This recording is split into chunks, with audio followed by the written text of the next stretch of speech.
నన్ను ఎక్కడో చూసి లైక్ చేసావా? మీకెలా తెలిసిందండి? చెప్పారు. నన్ను పెళ్లి చేసుకుంటావా? అంటే సడన్ మీరు ఇష్టపడిపోతే మేము చేసేసుకోవాలా? మాకేం ఫీలింగ్స్ ఉండవా? కరెక్టే కానీ నీ కత్రీనా కెఫ్ తెలుసా?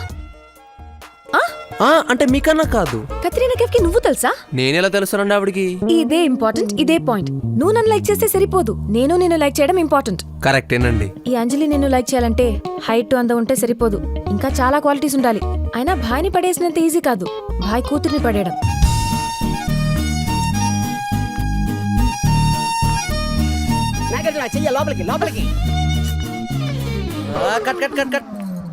ఏమైంది బాబు?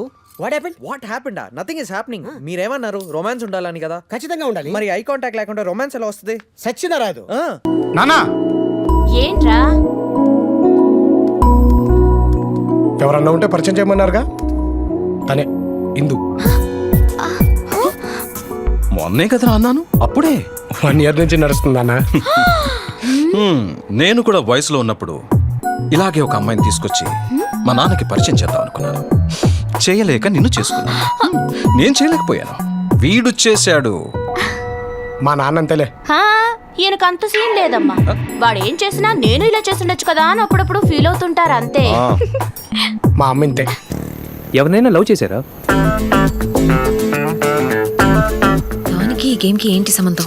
ఇందాకే అన్నారు ఏమైనా అడగొచ్చని. సమాధానం చెప్పండి. ఓ 12 మందిని లవ్ చేసుంటాను.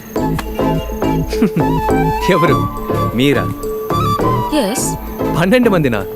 ఏమండి, నేను ఎంత పొగరుగా మాట్లాడినా మీరు ఎంత సాఫ్ట్గా డీల్ చేశారు. మీరు 12 మందికి హ్యాండ్ ఇస్తారో చెప్పండి.